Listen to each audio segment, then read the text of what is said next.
My goal here is simple. Funner for everyone. Hey, Jane, you having fun? Woo! Is that legal? Because around here, funner is a state of mind. What is going on, Laker fans? Thank you very much for tuning in. A little Lakers Talk Daily on this Thursday morning. Okay, we got some stuff that we got to get into. Let's start off with this. First off, just a quick shout out to our partner. Thank you to Harris Resort SoCal, located right here in Southern California, about 2 hours away from downtown Los Angeles, North San Diego. Find your funner state of mind with a visit to Harris Resort SoCal. Voted best resort in funner California. From dining to unwinding, you'll find fun around every corner. Learn more at harrissocal.com. Again, harrissocal.com. Lakers coming off a win yesterday against the Oklahoma City Thunder. And a couple things I want to spend some time on.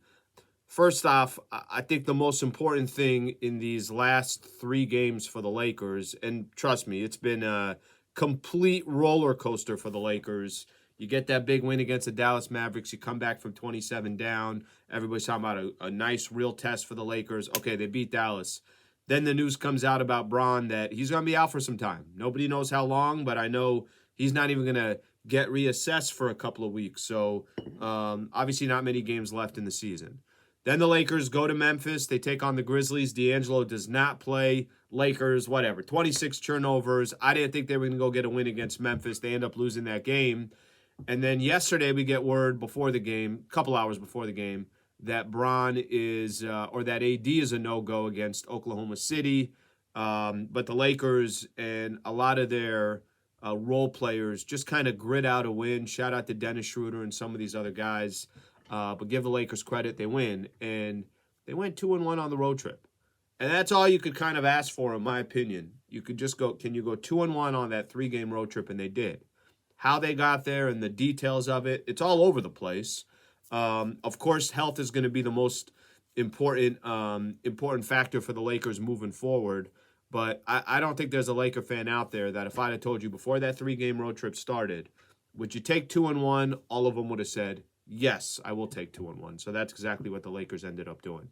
Okay, so moving forward, let me kind of give everyone an idea where the Lakers are sitting now in the standings. So Portland ended up losing yesterday to the Pelicans. What was the final there? They've got a couple bad losses here. I want to say they've lost 4 or 5 or something along those lines, maybe even more than that. But Portland definitely going the other way. Blazers lose, which means the Lakers are now sitting in the 11th spot in the Western Conference. Remember, they were 13th for a while. Now they actually have a little bit of a cushion on the Thunder. They're a game and a half in front of them. They're a half a game in front of the Portland Trail Blazers. And now 1 game behind the Pelicans for the number 10 spot. It is as clogged as can possibly be.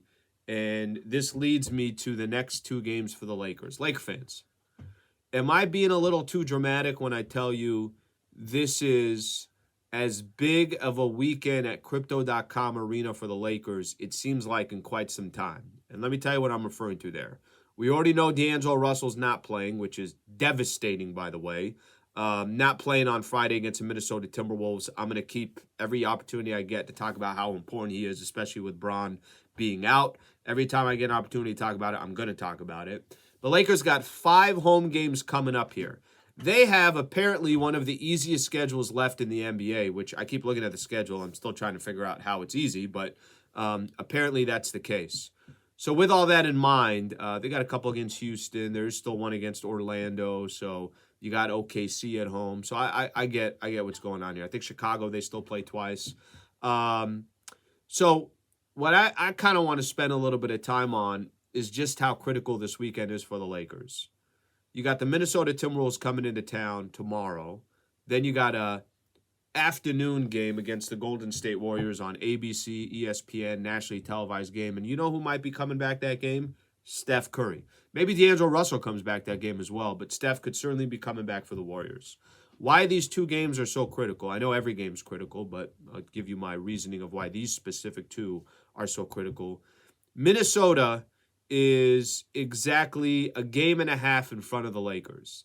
If the Lakers beat the Minnesota Timberwolves, who are sitting in the number 8 spot right now, they'd be they'd pick up a full game on the Timberwolves, and now it's real deal. Now there's some real business going on because Minnesota is at 32-32. Okay, they got the Golden State Warriors coming up on Sunday. The Warriors are 32-30, and if the Lakers, who are now 2.5 back behind the Warriors, can pick up a full game on the Warriors as well, and I think they would win the season series, so any tiebreaker there would go to the Los Angeles Lakers. So it's just, there's such critical games, and they're all right here in front of us, and 2 of them are going to be at Crypto, and unfortunately for the Lakers, they still can't get the health part figured out.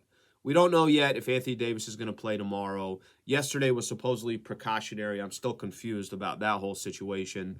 But if it was precautionary yesterday, then you would expect him to play on Friday against the Minnesota Timberwolves. I don't expect the Lakers to go 2-0. I don't. But you got to split these 2 games at worst. At worst. We fall back into this. If they lose both of those games and, obviously damage of teams in front of them, it's just no bueno. There's nothing positive that can come out of it. You split the 2. Again, that's not knowing if D'Angelo Russell is going to be there. At least we know he's not going to be there for the first game. Not knowing about the second game against the Warriors. Does Steph come back on Sunday? So clearly 2 critical games. The sort of good news for tonight, at least Laker fans to keep in mind, Philly's at Dallas. Philly's playing some good ball. Root for the Philadelphia 76ers tonight.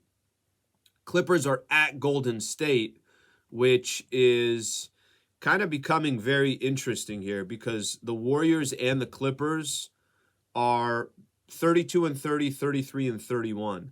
Either team that loses, it's of benefit to the Lakers. So root for Philly tonight, and then also root for, I guess, Clippers and the Warriors. I think you want Clippers to win. So then when the Lakers play the Warriors, they could be within a game and a half, something along those lines, if the Lakers beat Minnesota. So we'll see how things shake out. But obviously a lot of these teams are going to go head-to-head against each other.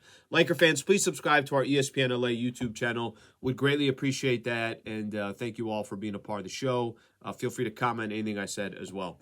All right, Laker fans, have a good rest of your day. We'll get back with you guys tomorrow.